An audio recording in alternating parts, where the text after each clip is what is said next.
Oh, hello there, everyone. What is up? I am Rob. I'm Eamon. Damn, son, it's good to be back. It's Monster Fuzz / Mini Fuzz. How you getting on, Emma? Good. Yeah? Good. Been a while. Been about, 3 weeks. Long time. 3 weeks. 3 long weeks without you. Weeks and weeks. Terrible. We actually haven't seen each other in a long time, yeah. No. Well, it's like you do have your holiday for Christmas, but you don't really have that much of a holiday. No, because you're trying to juggle who you see, what you do. And usually, actually, a lot of the time with Christmas, it can be an extraordinary time where you're doing different stuff than you would normally do. And what we normally do is talk in front of a microphone. Yeah, so that gets put to the so that gets pushed to the back a little bit. But we hope you had a good New Year. Hope you had a good Christmas if you celebrate it. Feels good to be back. And if they had any spooky stories, if they spotted any drones or UFOs or UAPs over the holidays, where did they write in on that? Did a drone fly down your chimney on Christmas and deliver unto you many wondrous gifts? monsterfuzzpodcast@gmail.com. Write in and tell us all about it. Absolutely. Big shouts out to the patrons that signed up over the Christmas break. That was Robert Agnew, Dave Baxter, Emma Davies, and Maureen Batista. Is she anything to Batista? I was going to say she's my favourite wrestler. Yeah, we just don't know. So in today's episode, we've got a couple of the sort of big stories that happened while we were away, and then we'll use the end of this episode as a bit of a catch-up because, me and Eamon haven't even talked in 3 weeks. So a bit of catch-up, bit of general chit-chat. But yeah, one of the big stories that I had read and people had sent in was these two guys who died looking for Bigfoot. Exposure, yeah. Bob Gusky actually sent it in as well, but I had seen it. A lot of people were kind of tagging us in it because a lot of people kind of insensitively maybe thought it was us. They were kind of like, that'd be something you guys would do.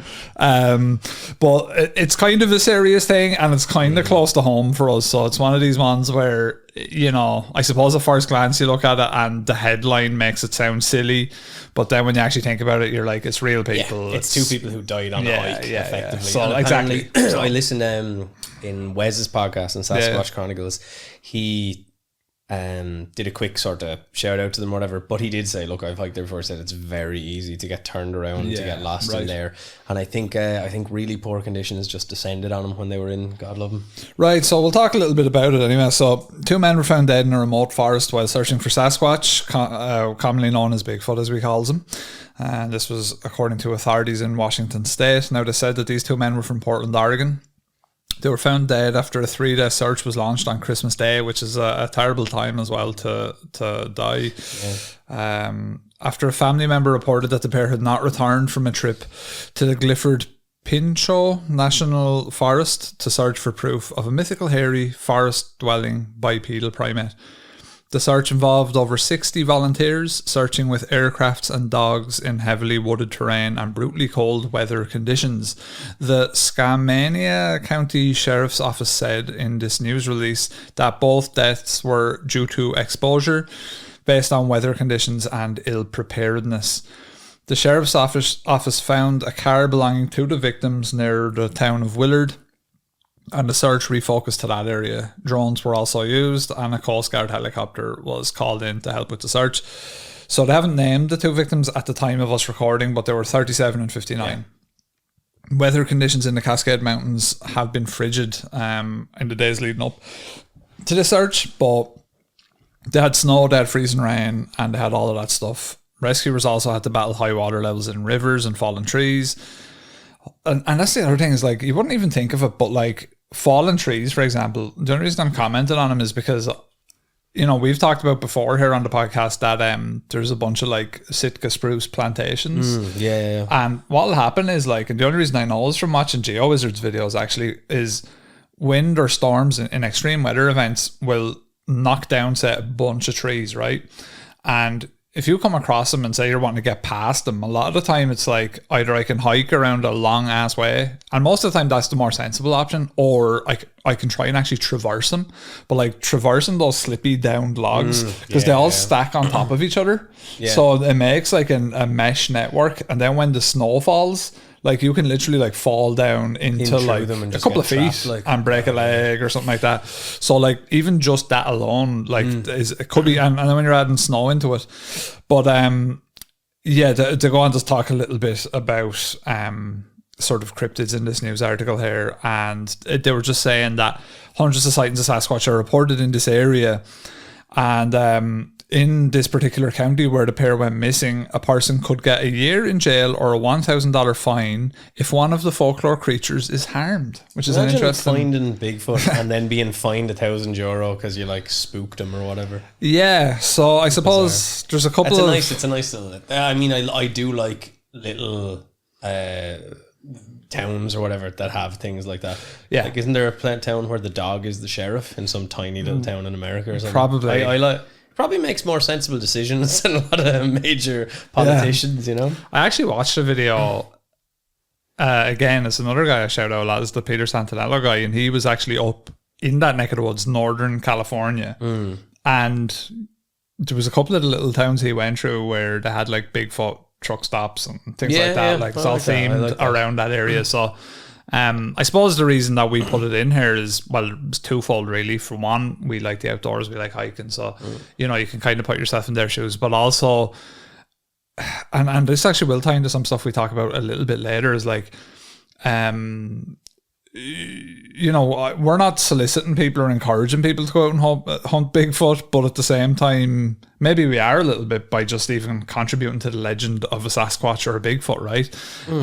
In doing our podcast. So I just think it's one of those things where, and we've probably said it, it's probably come up in the past, where maybe more often some of the podcasts, some of the YouTubers, some of the more influential and more prominent people within the sphere that we're in, and I'm not saying we're like super influential, I'm just saying other more influential people should probably just give little caveats of like, if you do go out like looking for Bigfoot, you know, be careful, like, because it's possibly. I mean, like survivalism and going looking for Bigfoot aren't hand in hand. No. So like people without survivalist skills could want to try and find a Bigfoot without preparing properly. Yeah, that's true. I mean, look, to be fair, in this situation, they were, you know, 37 and 59. I think what it possibly was is... It's like me and Tim. That could have been me and Tim. You and Tim, you probably would have found Bigfoot and survived though, so that's pretty exciting. Maybe. But I think the thing is that, again, apparently with that area, I'd imagine they probably went out and, you know, didn't expect to be there long. But apparently, we can go on a lot of hikes around here. We're not really going to get turned around and lost. But this place, very easy to just get... you know, basically enveloped in just the trees, lose the trail, all the rest of it. And I think the weather just changed. It's just going to wipe out. If it starts snowing heavy, you're going to start losing your tracks and stuff. Well, even thinking, like, it snowed yesterday here, and it didn't snow very long. No. The ground was quite wet, so it didn't stick. But if you had been in a place you were unfamiliar with, snow brings like a new dimension to everything. Yeah, it changes. Different. So if you're now in a forest you're not familiar with, and now everything is white, and it was hard to find your way in the first place. It's a very sad story. It's a sad story when it happens. I'm sure it happens many times throughout the course of the year. Obviously, the whole hunting Bigfoot thing links in with us. But yeah, I think you have to be careful. Even like some of the hikes we've done, like in every one of those hikes, there was the possibility for ending up in a bad situation. Yeah. And they're fairly, amateur, not amateur, but they wouldn't be advanced. Well, they're they're not advanced, they're not amateur, but they're people like Ben Nevis. People do, yeah. Ben Nevis, I think, is responsible for more deaths than Everest. Really? Yeah. And it's probably you're probably so prepared for it's Everest. Yeah. Whereas even if you think when we went up, if it had just started snowing, that tells you the story, right? Yeah, it's all about preparedness, which is why you have to and that's why when we did our little hikes, even that I told people, it's like, we're not tour guides, we're not survivalists, we don't have the skills to be able to pull you out of a bad scenario. Yeah. So like that's kind of the caveat that you have to get. So like when you go looking for, you're in the woods and you're cryptid hunting, you're having fun, you're out doing that. You have to be careful. And I suppose as well, the other danger, which we haven't really touched on, is like people that are like 100% there's a flesh and blood Bigfoot out there. Like that can consume you. And it probably can consume you to the point where you end up dying out in the woods. You mean the ideology or the Bigfoot? Both. Both. Yeah. But the ideology mainly. Yeah, absolutely. So absolutely. It's like if you're hanging your hat on it, and it's actually, there's a little bit of a parallel to the Patterson Gimlin story here, I suppose, where he was I personally believe that the Patterson Gimlin film is a hoax more than likely. But I probably believe that there's a Bigfoot out there more than I believe Patterson and Gimlin's a real film. Yeah, I'd agree with that. But he had to hang his hat on getting Bigfoot footage. Like, he had to get that footage because he had been talking about Bigfoot for so long. He wanted to make it his livelihood. He was drawing Bigfoot, writing books about Bigfoot. Like, he wanted to be the Bigfoot guy. So he was going out making sure, in his case, either he captured authentic Bigfoot footage or he had to make sure he had to go out and hoax Bigfoot. And where he was is in the middle, the arsehole of nowhere, which they all could have died going out there. Do you know what I mean? Bluff Creek, all out that area. Yeah. So when you're messing with Mother Nature in the wilderness and you're doing that kind of thing, you have to be very careful, especially like at nighttime, because at nighttime, even Ireland, like if you and I hiked, say, Loughnacquilla in or Carrantoul would be probably a better one, in like black of night, like now this time of the year, like well, even look, before I came down here, like the car was frosted over. Like when we leave tonight, I'm probably gonna have to get a bit of hot water off you to splash it on the window. Like the old saying, nature's red in tooth and claw. It won't protect you. No. Well, I mean, I suppose nature in a sense does protect us and blah blah blah. But the reality is, you'll never survive against nature. Yeah. It's like, even my ma used to always say to me, because we would have been down in Tremor a lot, which isn't a hikey place at all. But the ocean, I think a lot of people don't respect things until they turn on them. Yeah. So like, I saw people in Tremor just get dragged out with a big wave, and I was like, oh, I didn't know that could happen. Yeah. I was a real small kid. Now look, thankfully it was just kids and no one was harmed. When you grew up, you were like, when I grew up, I was like, actually, I've rethought this. Yeah. When I learned to swim, I was like, this isn't shit. I'll destroy this nature. No. It is, look, the reason we're talking about it there is because it's a very sad circumstance, and rest in peace to those two people. I'm sure that you and I would have sat down and had great conversations with those people. They were out looking for something they believed in, etc. One thing maybe you can say is, like, if there is, the afterlife and all this sort of stuff, they may have found the answers to the questions, which I think is maybe a nice way of thinking about it. Yeah, look, obviously don't say it to the family members. They probably don't really care about that. But Bigfoot has got your son. It's like, don't worry, metaphysical Bigfoot is with your son. No, he it is very sad. It is. Rest in peace to those two folks. Yep. And look, you are one twisted ankle away from death when you're on a hike. And that is the reality of it. At all times. Don't even think about it Like, even, I'll give you an example. When we went up and we did that one in Wicklow and I fell flat on my arse. Like, if I had broke my tailbone there, like, I'm immobile then at that point. Do you know what I mean? Yeah. Like, when we got to the top of Ben Nevis, my whole right leg or left leg, I can't remember which, was actually starting to seize up. I was like, I've never had this happen before. Now what? And I was like literally on the summit plateau, just like dragging me leg along. I was like, I'm getting there, I don't care. Even when we were on the summit, that was a good example of what you said about falling a few feet. Yeah. Because I was playing around, I was like, well, the snow is so thick here. But I went down like up to here. That was a good example. That could have easily happened. Up on the summit of Ben Nevis, there was like snow that was like a sheet above, kind of really bouldery, rocky sort of, which is like Twisted Ankle City, like. Yes. And if you do that up there, it's a helicopter's coming for you. Yeah. And if there's no helicopter, you're fucked. Basically, is what's happening to you. Yeah. So, because like how cold it was up there is colder than it is outside right now. Now, it was a wonderful, majestic experience. It was one of the nicest vistas I've ever seen. And the fact that, like, I kind of loved / hated the fact that, like, I can just fall off. Like, you could see the places where you could just fall, and not even easy. If you just slipped, you'd just be like, whoa. Well, should I say it to you? I was like, get the fuck back out. I know, but I'm like kind of a moth to the flame. I was like, wow. I was like, get back from there. I actually think it's on the GoPro. I'm like, get back in there a little bit, because there's like, it's literally just snow on a straight, like literally like a luge. What a way to go. Cool running style. Just like flying off the side of the mountain. It's happened. Like an angel. But this next article we're following up on, because it's actually kind of gone quiet again, which we'll talk about after we read the article. We're following up on the sort of drone talk that we would have had before Christmas. Yes. It's had 3 weeks to marinate post Mini Fuzz. It's kind of starting to dissipate now. So I don't really think there's been, because I was following up on this daily. I don't think there's been much since, but at the time, because these notes were kind of done just around Christmas. Yeah. So I think, what was it, 26th, 27th, 28th? I did these notes today. Oh, right. Never mind. No. This is current. These are, of course, yeah. Sure, that only happened to the poor hikers. No, this is super current. So drones, as we all know, have been swarming military facilities around the US for a year or two. And in all the cases, they've never been shot down. Steve Bassett, who is a UFO lobbyist and executive director of the Paradigm Research Group, told the Minnow Daily News, this was an interview on December 26th. Because of all the recent sightings of mysterious drones in the US and also in the United Kingdom, Bassett said, people are filming them with their cameras and these films are turning up online. The government is getting hard questions, and the best that the US government has been able to do in several interviews with the press is that it's not ours, it's not a foreign adversary or another nation, and we don't know what it is. Now, this is ridiculous, Bassett said. He said any swarms of objects like that around US warships would be shot down and every effort would be made to bring them down if any of these objects were over military bases. Very true. Absolutely. Mm-hmm.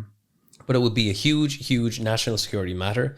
We know that they're not shooting them down and they're not capturing them. He said people are seeing what obviously are drones. So this is funny because when I was looking for more news like on all of this kind of stuff, I stumbled across like a drone enthusiast like hobbyist website, and your man, like, he must be the fella that runs the site or whatever, he was like, all, there's nothing going on, this is all sensationalism by the media, people, there's no footage and stuff. And like, that made me more suspicious. I'm like, this guy is like big drone. I'm like, he's like trying to rubbish everything. So, but it's quite funny because on this end of the spectrum, you have a guy that does UFO based stuff, and he's saying, no, it's obviously drones. And then you have guys on drones going, there is nothing, and there's nothing up there. And what people are seeing is just one clip, and people are blowing it all out of proportion, and then just going up and filming random stuff. It seems like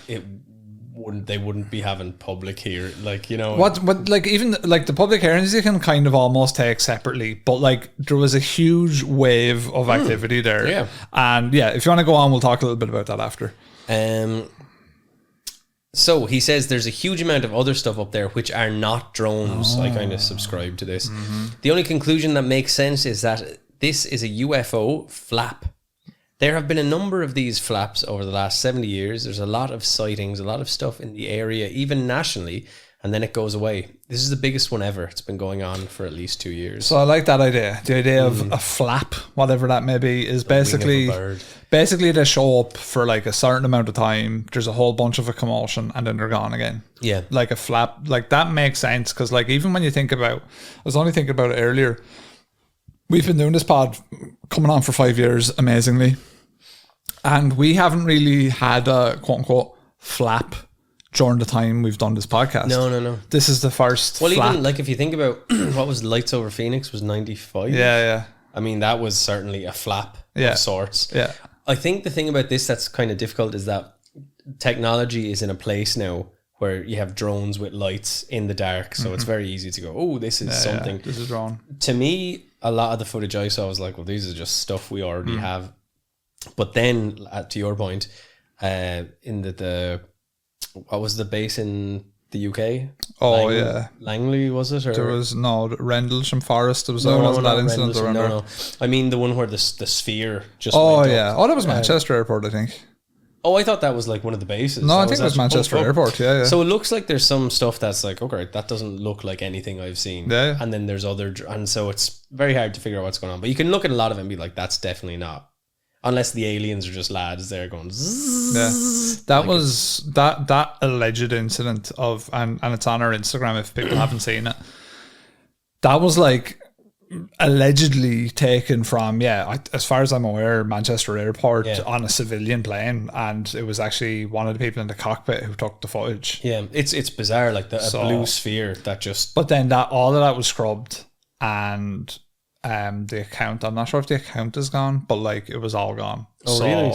So that's disappeared. Yeah, which you could say is one of two things, and I personally believe it's probably like, so you could say that it's a pilot who seen something weird and he was like, I'm going to record this and upload it, or I'm going to share it with someone that can put it out for me, which I think might have happened. And he did that and it went up. Or it was a hoax. I actually think what happened was it was real, whatever it was, and it was sensitive enough to where the pilot was like, or whether he was a co-pilot or whatever, was like, just take that down because I don't want it falling back on me. Because it wasn't like, you know, it was quite an innocuous looking thing. Like it wasn't what you would call definitive proof of anything. No, but it was weird. It was weird. There was no propeller. Well, again, maybe because it was obviously not perfect resolution. Maybe there was some sort of propellers or doing something, but it didn't look. It looked just like a sphere. You're going to lose your, like, the reality of it is you're going to lose your job over this for if it's anything, because like it's never a good look if you're part of a flight crew and you're openly filming stuff that's going on the runway. That's not good. That's not a good look even on its own, right? Just that. But you could be forgiven if you're swarmed by drones and there's like anti-grav. But even so, as professionals, like, you have to imagine like that they would need clearance from either A, their flight company, or B, an airport superior to release that. Like, it's not like if you were a sergeant, right, and you're fucking you have certain GDPR you're like you're cutting open someone's intestines and a fucking worm bursts out. Like, you can film that, but like you're not going to have permission to share it. Like, you're going to have to. And these people, like, they're not like us. They're actually professional and care about what they put out there. But like, so they would actually be like, oh no, I don't want to put this out there because it might be a problem. Well, if guys in black suits and fucking sunglasses come to your house and they're all like, you know, look at this pen. Like, no, I do agree with you. Just at a pragmatic kind, like, simple, even without thinking about UFOs. That's and what we're looking at. Like, that's sure. and that at the basic level is what we're looking at. And I think if anyone even listening puts yourselves in that type of shoes, I think most people would answer the same thing. It's like, if you're in a job where there's very much rank and responsibility, like, you're not just going to act with kind of reckless abandon and just go careless abandon and go, I'll do whatever. So I think personally with that Manchester Airport UFO stuff, I think whatever it was, whether it was just, it could have been test stuff for the airport. It could have been some kind of weird drone that they're using around the airport to test out. It could be some kind of killer drone to, like... Maybe if we looked more in depth to the spherical drone itself, we might find some stuff. But that would also shatter the illusion of non-human intelligence. So, or the NHI. The thing is, it happened during this flap. Yeah. And this is what we're talking about. Like, there was a part of that whole big and that's flap. kind of the way it kind of went westerly. Do you know what I mean? Like, it went from the UK and then skipped Ireland. But, well, it actually didn't skip Ireland. There was some Midland stuff going on. Mm-hmm. So he went on to say, I believe what is going on is that the non-humans, or whatever you want to call them, I call them extraterrestrials, are putting on a hell of a display. They are swarming around sensitive facilities, and the reason they are doing that is not to attack those facilities, but to get the maximum attention. They are doing this for a reason, and the government is helpless. There is nothing that can be done about it. He doesn't give us the reason, but he does maintain the government knows that they're non-human. He says they absolutely know that these are non-human craft, human-made craft, whatever. But what do? They can't ignore it. They have to answer the questions, and the best they've been able to do is they're not ours, they're not in other countries, they're not a threat, and they're not shooting them down, or we're not shooting them down. Bassett said he believes the military is launching its own drones up into these events, so people do see drones. Yeah, that's what I said as well. They're masking the non-human part of this by at least adding the human part, so people will see that, and then they can just call it a drone swarm and not have to face the ultimate question, which is, what are those things up there that aren't drones? This is the only thing that explains what is happening within the standard logic that one can employ, and the government is in an impossible position. And if the non-human craft up here continue to do this activity, the government is going to have to finally acknowledge that we're not alone. That's what I think is going on. He then says, now, the reason I think this is interesting for Minot, of course, has made it much easier to get the nuclear weapons shut down witnesses and other related witnesses to the attention of Congress. I assume what he means here is like when the aliens shut down the nuclear codes and all that sort of stuff. Is that like the reports from a long time ago? Yeah. And also in certain areas they've turned on the nuclear functionality. So they did that in Russia, according to Elizondo's books. Does it? Yeah. Yeah, he was there's part in it, because people were saying, oh, they're like a they're benevolent and they're just like trying to stop nuclear. And he was like, well, in Russia there's reports that they turned on the codes, right? Which if they turn on the nuclear and then America, that could cause obviously issues there. So Bassett said it's very likely the next hearing will include the nuclear weapons shutdown witnesses. He said the witnesses to nuclear ICBM shutdown events have been trying to get in front of a hearing in Congress for many years, but they've been ignored. That's really going to bring those cases back into the world, and people will learn about what happened 60 years ago. Yes, so I'm right about that. Yeah. He said some of the witnesses have been reluctant to speak about the incidents because it wasn't a good situation. But the situation is obviously changing, so I think that we may see several more who are willing to come forward and have a formal hearing process. He said in hundreds of interviews that these shutdowns of the ICBMs by the entities is the single most important thing that we know about them. This is a big, big deal. We are hoping that the mock hearing in 2013 would help lead to real hearings. It provided some help, but it took several more years before any hearing finally took place. When another congressional hearing is held, David Schindel, a former Minot Air Force Base missile officer who was involved in a UFO incident that occurred in the Minot missile field in 1966, said he would definitely testify before Congress. No. And he was called to do so. Okay, so it's a possible episode. It's a possible all the nuclear codes and everything. Here's the thing.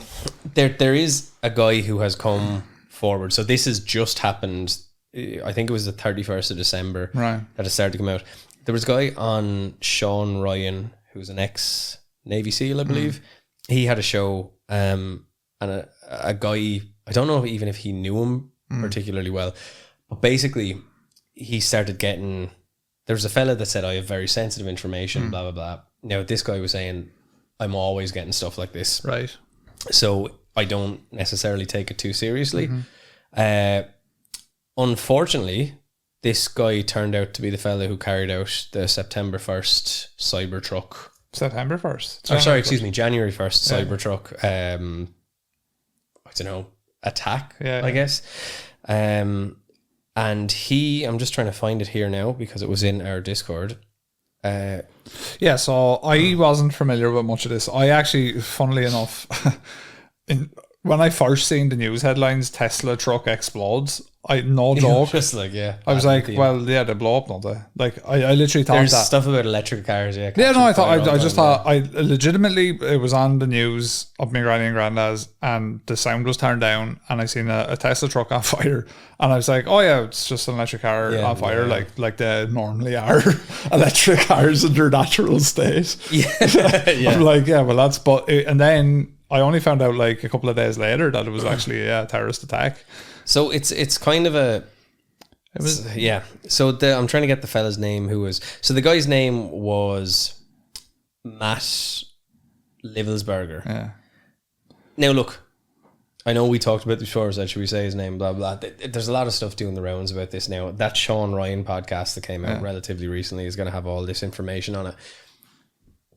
I'm not saying that I believe this or this is the truth. I think what he did is fucking abhorrent. I believe a lot of people were injured. I don't know if there was deaths. I can't remember off the top of my head. I'm just spitballing her.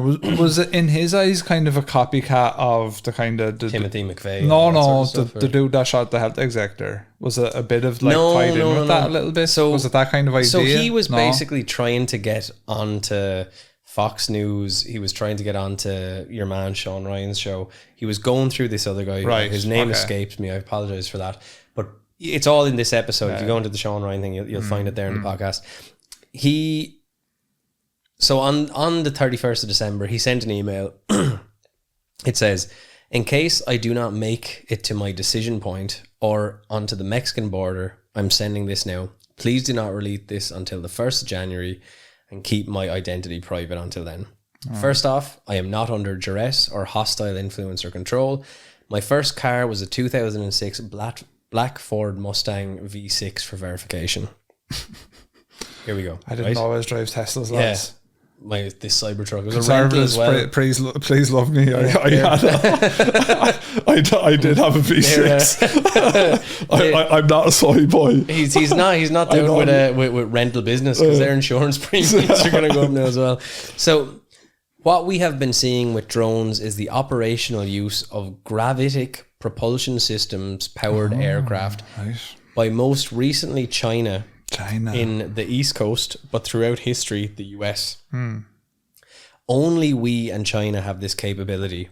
Our OPCEN location for this activity in the box is below. Now, he goes on to say that China's been launching these from the Atlantic, from submarines for years. He's talking about this is basically USOs. A show of force. Yeah, well, not necessarily. It could be that there's a submarine that then is letting him go. He doesn't really say, but the idea is basically like, this is wrong, blah, blah. Now, what he's doing is he's trying to whistleblow on war crimes from 2019, which I won't really get into. Suffice to say, I think some of this anti-grav stuff is involved in that in some way. It's very hard to know what the story is.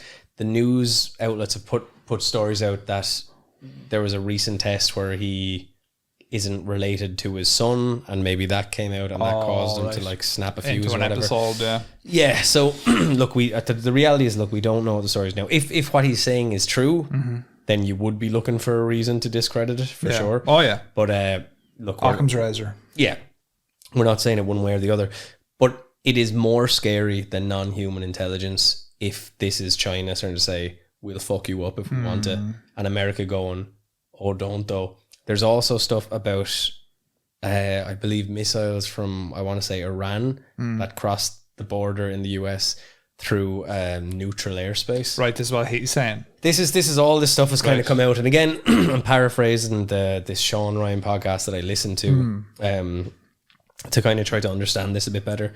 Like Janny, who kind of shared this originally on our Discord, obviously he would know a lot about this kind of stuff. So I could be butchering it, and I apologize for that. Punani. Slaying the Punani. Yeah. So I don't know. It's another wrinkle into this whole drone thing, which is more unsettling. I've been thinking about this a lot recently, just about what will happen if just anarchy and chaos descends. Like, say for example, this guy is telling the truth. I don't think that America would just sit back and be like, I couldn't see them maybe just being like, yeah, grand, whatever, don't do anything, it's China. I think they would tell the public that it's not an adversary, because that makes sense. You don't want people to freak out. The space race would be a good comparison, like, to try and, like, because I'm not an expert on the space race and how it unfolded at the time. Like, I know the kind of Cliff Notes version, but like, that was a time where, you know, America needed the best minds and the best like brains to get to the moon, if you believe they did.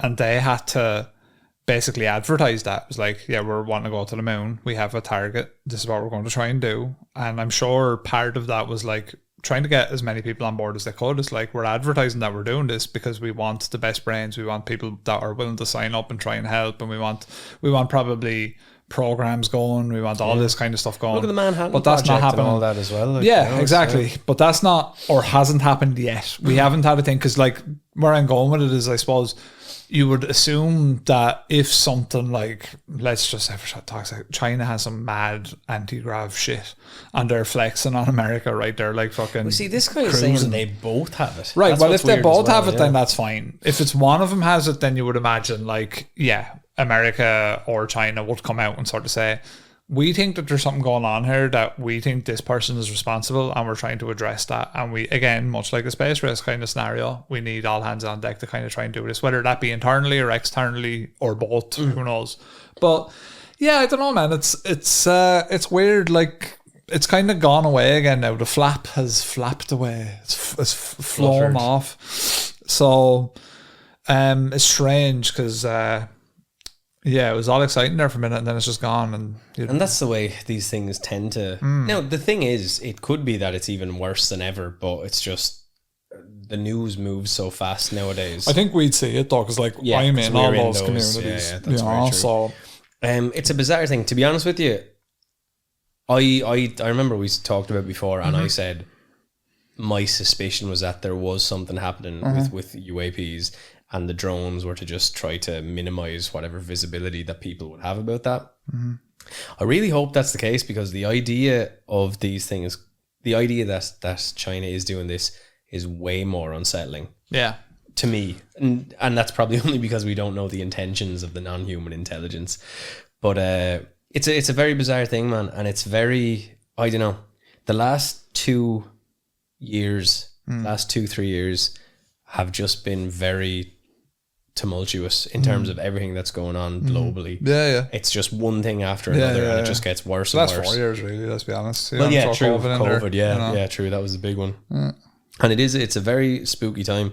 But like I was saying, this has been on my mind a bit recently. I'm just thinking about like when the power grid goes down, and when we're all just like, you know, Cormac McCarthy's the road or whatever. Like, it's a spooky time. It's a spooky time, yeah. And this, yeah, like I said, I don't know. Like, people keep talking about disclosure and when it's going to happen. Are we close to it? This is certainly, if you think about the lights over Phoenix, like, it's like that kind of event. It's like that, but now the whole world knows about it, and they know about it immediately. Whereas in 95 or 96 or whatever the lights over Phoenix was, like, I didn't know about that for fucking a decade after it happened, probably. So yeah, I don't know. And then some of the stuff you listen back to, you start listening to people talk about the lights over football field sized crafts that were slowly like. Well, it's very, very entirely possible that in 15 years' time there is podcast episodes titled "Lights Over New Jersey." Yeah, absolutely. Or Lights Over Philly, or wherever, you know. So like, we're probably living in history right now of these events that, you know, right now to us, we're just doing them as they pop up, and the monoliths as well, same kind of thing. Like, yeah. You know, 10 years time, podcast. See, the monoliths at least episodes. You're kind of going, that's something that people could do themselves. But then, and then again, is that thing, did a monolith pop up, and then the government were like, whoa, we gotta like start making this look like a I don't trend. actually think we ever definitively got people coming out going like, I made all them, or no, there was some that looked way worse than others. But like, there was. But you're right, and that happened around the time we started the podcast 5 years ago. Yeah, so it's crazy. So it's interesting, man. Look, it's all good food for thought, and hopefully now next week we'll have a bit of clarification on more of it. We had our Santy times. How was your Christmas?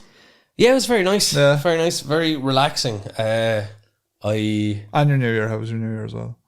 New Year was like basically me and Paola just stayed in. We watched. What did we watch? We watched, when it came to the actual countdown, I think we watched whatever. There was Dublin Castle, some gig in Dublin Castle, some fireworks in Dunleary and Howth. I think me and Gary were in the bed. Yeah, I wouldn't have been against that either. I think we were. No, we stayed up till about 1 o'clock. And it was grand. We're like hooching away. Like it's the kind of week where you're just constantly sipping a bit. Not getting langered, but you're having a few drinks here and there. So I think I went out different from other weeks then. I've actually I'm festive themed. Just I like to live my life like Mr. Claus. No, I'm on January is now. Dry January? Off the cigarettes about a week and a half. How's the arse? I think it might be starting to act up. Get back on? Start my arse around, if you will.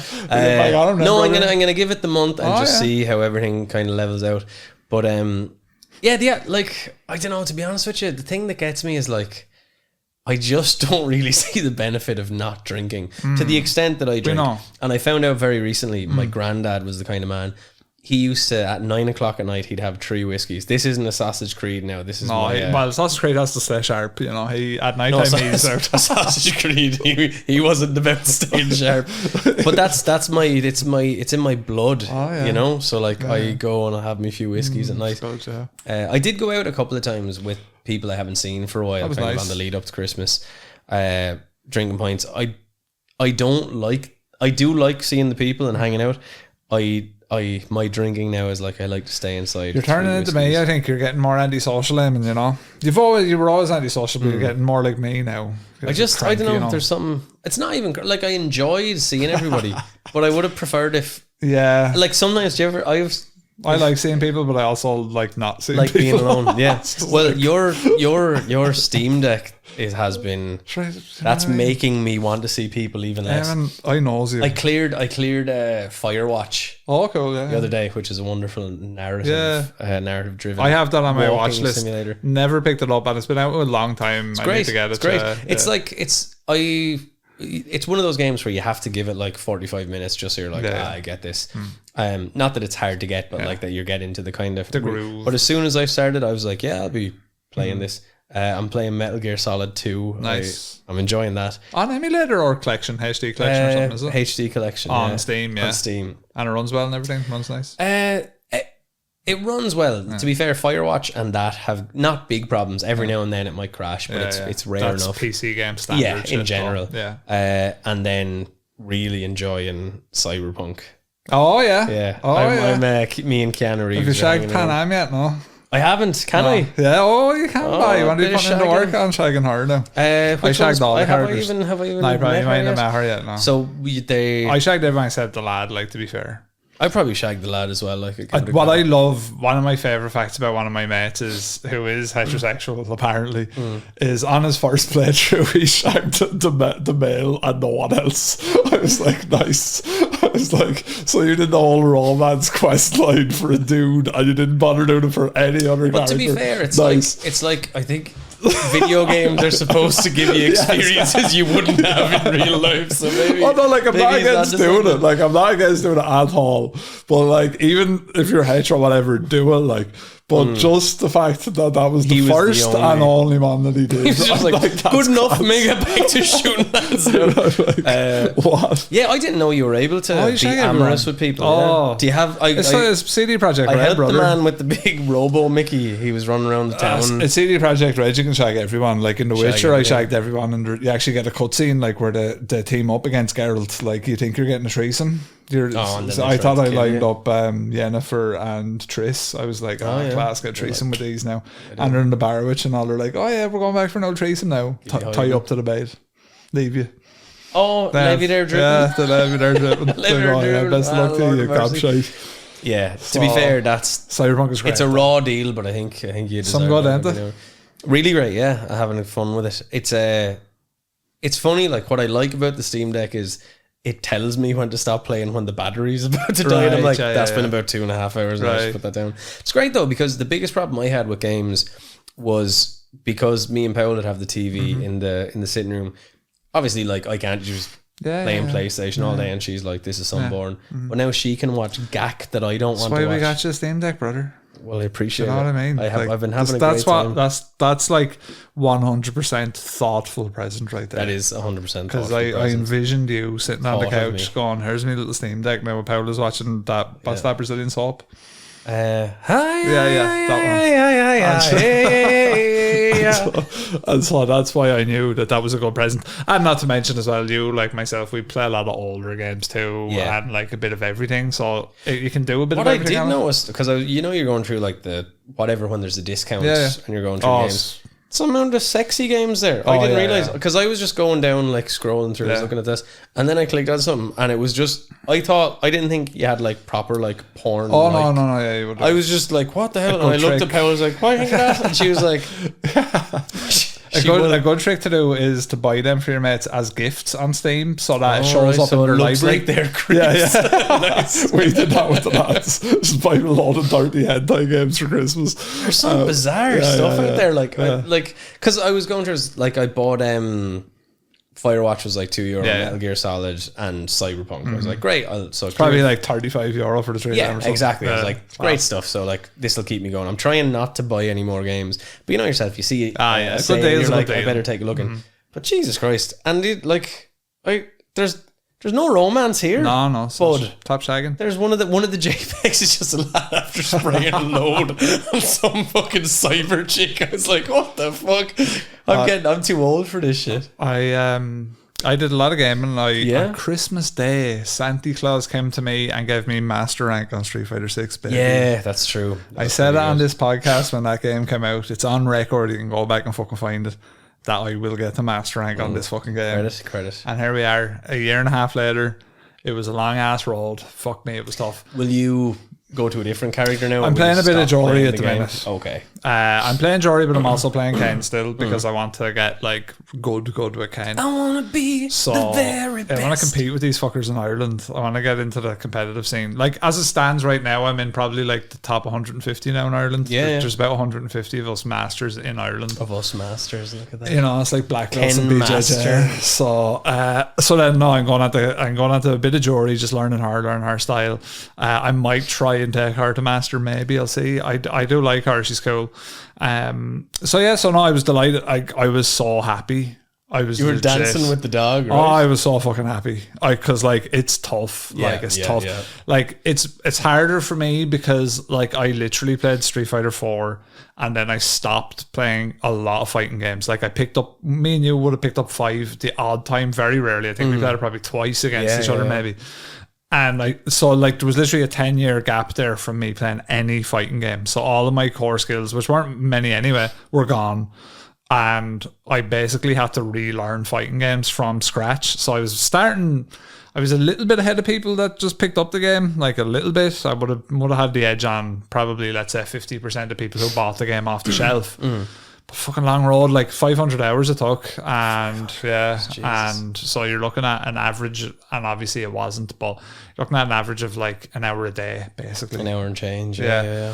So I didn't think I was going to hit master on Christmas Day. As a matter of fact, I wasn't sure I was going to even hit master by like February. So what happened was I didn't realize, but this is really boring video game chat for our listeners, but unfortunately this is our catch-up episode. You're going to be getting a bit of weirder stuff. So Diamond 5, and then it goes to master. Once you hit master, you can't leave master. You're always a master. But oh, really? Yeah. Oh, okay. So Diamond 5, sometimes you'll get the opportunity to fight a master. And so if you beat a master, you get 250 LP. Right. Now, normally for our listeners, you get a win, you only get 50 LP. So beating a master is worth 5 wins. Yeah. To get up each rank, you need, it's 20 wins, I think, and no losses, because if you lose points. Yeah. So you need 20 wins without losing, and that's very, very, very, very hard to do with Diamond 5. Ridiculously hard.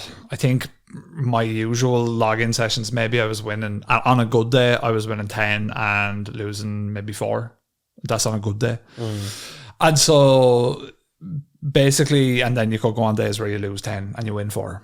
But so anyway, fought a master, really high LP at master rank or high master points, whatever. He was at like 1700, which means that he's really good. And he was E-Honda, and E-Honda's a hard matchup for me because I don't know him.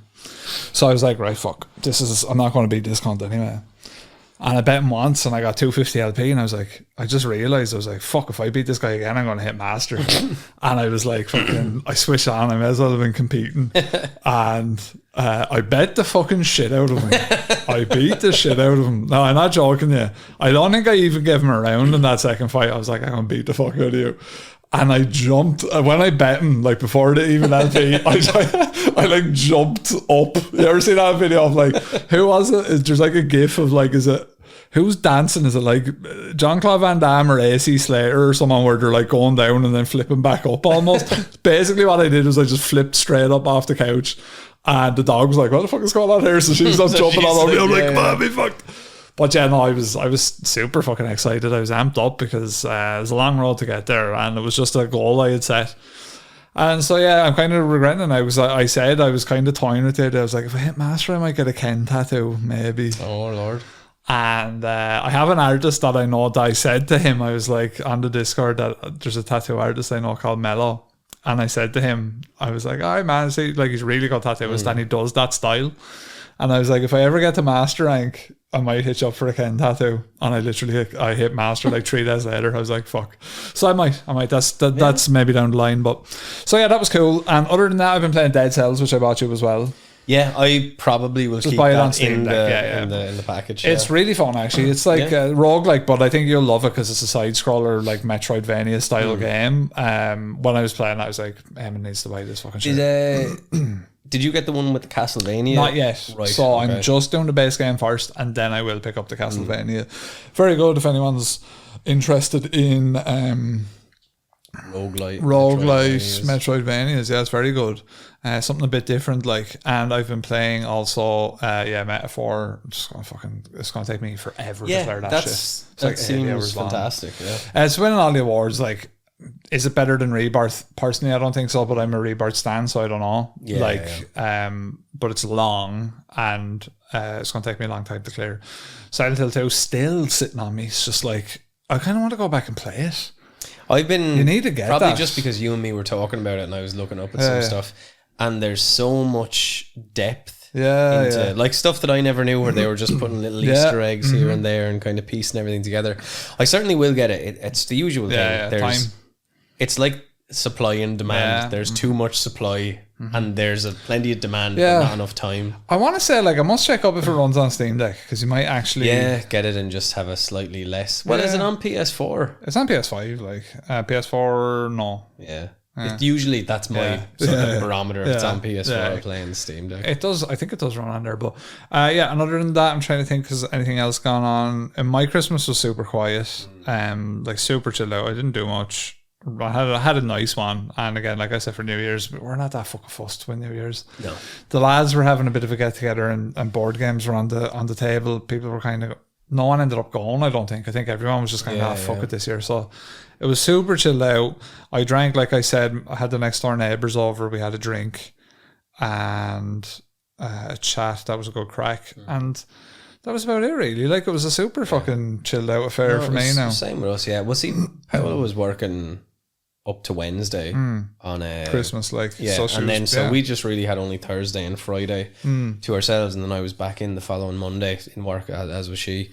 But what we did do is we had one of the best New Year's days ever. We literally stayed in bed all day, ordered food, and drank mimosas. Yeah. And we fully like committed to it beforehand. So I was like, I say, well, I'm gonna go out. I'm gonna get us stuff. I'm gonna make French toast in the morning. So I make French toast with berries, very beautiful powdered sugar. French man. A wonderful je ne sais quoi, mon cher. Oh mon cher. But yeah, so I went out, had mimosas then for breakfast. So that was just supposed to be for breakfast, and then it was like, that was right crack. Let's get more stuff. So I think I went out to a gas station that was open. And all people were buying was fucking white wine and red wine. But since that moment, I have ceased my drinking ways, and I will be the first to admit there's no tangible benefit from not drinking. No. It was like I said, super chilled. So I mentioned it on the last mini that we did. I think that I was getting into Pokemon cards. It's gotten bad. So really? Yeah, it's a hyper focus thing with me, and I know now I'm old enough now to know that it happens. So when you feel it getting its claws into you, you're fucked. Just now I embrace it. You're just like, grand job. Now I embrace it. Right. Just like, write it out. It is at times. I think there's a lot of people who have like that as a part of their neurodivergent thing, where they're like, it's not a superpower. People need to stop calling it that. It's actually really fucking annoying. It is, but it's also like, it's like a hyper interest. So it's like, it's almost like you're downloading everything really quickly. Probably part of the stuff that allowed you to get to master with Ken. Oh, and it's well. You know, like it's got us to be able to do a podcast. Even. All of that stuff. Like, that's, I have to write out a wave, and if I don't write it out, then I will always write it out, basically, to the point of where my interest drops or whatever. But so no, it's been fun, but it's dangerous, because you know yourself, you're like, you can feel it getting its teeth into you, and you're just like, go on, sure, let's go. Let's write it out.